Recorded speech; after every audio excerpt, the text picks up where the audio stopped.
విశాఖ పీఠాధిపతి స్వామి స్వరూపానంద ఈ రోజున విలేకరుల సమావేశం నిర్వహించి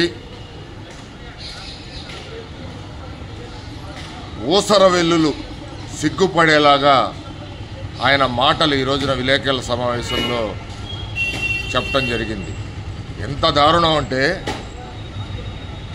నిన్నటిదాకా జగన్ సంకనాకిన ఈ స్వామీజీ అసలు స్వామీజీలు ఎవరు మనుషుల్ని తాకకూడదు. ఎందుకంటే స్వామీజీ అంటే పీఠాధిపతి అంటే ఒక శవంతో సమానం.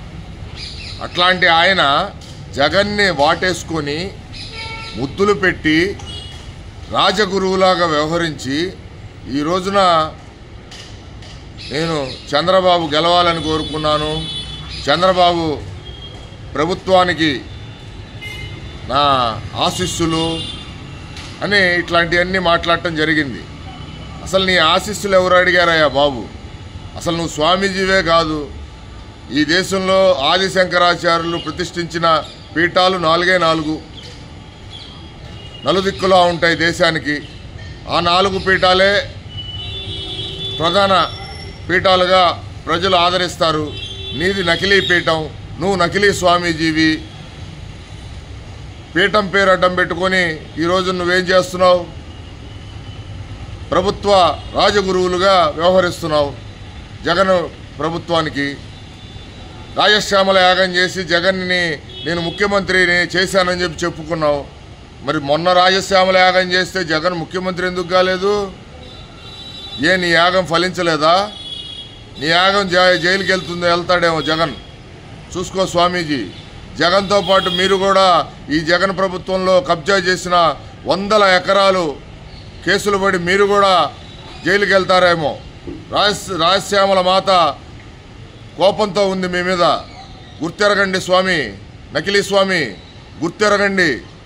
మీరు జైలుకి వెళ్ళటం ఖాయం.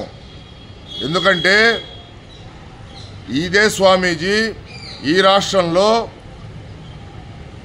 రాముడి తలకాయ నరికేసినప్పుడు విగ్రహం మాట్లాడలేదు, రథం తగలబెట్టినప్పుడు మాట్లాడలేదు. అట్లానే దేవాదాయ శాఖ అర్చకుల మీద దాడులు జరుగుతుంటే నోరు తెరవలేదు. దుర్గగుడిలో వెండి సింహాల రథం సింహాలు మాయమైతే మాట్లాడలేదు. తిరుమల తిరుపతి అపవిత్రమైతే మాట్లాడలేదు. ఇట్లాంటి మాట్లాడిన స్వామీజీ ఈ రోజున జగన్ కోసం రాజశ్యామల యాగం చేసి ఈ రోజున చంద్రబాబుకు నా ఆశీస్సులు అని చెప్తావా? సిగ్గుండాలి స్వామీజీ. నువ్వు ఒక నకిలీ స్వామివి, పైరవీలు చేసే పైరవీకారుడివి, ఎండోమెంట్లో కమిషన్లు తీసుకునే ఒక బ్రోకర్వి. అట్లాంటి స్వామీజీవి నువ్వు ఈ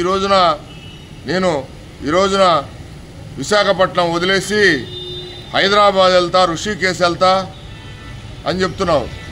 హిమాలయాలు ఈ రాష్ట్ర ప్రజలకు పీడా పోయిద్ది. ప్రభుత్వాన్ని, కొత్తగా ఏర్పడిన ప్రభుత్వాన్ని ఒకటే డిమాండ్ చేస్తున్నాం. ఈ నకిలీ స్వామీజీ చేసిన భూ కబ్జాలు, భూ భాగవతాన్ని సిట్టింగ్ జడ్జితో విచారణ జరిపి కేసులు పెట్టి స్వామీజీని తక్షణమే అరెస్ట్ చేయాల్సిందిగా కోరుతున్నాం.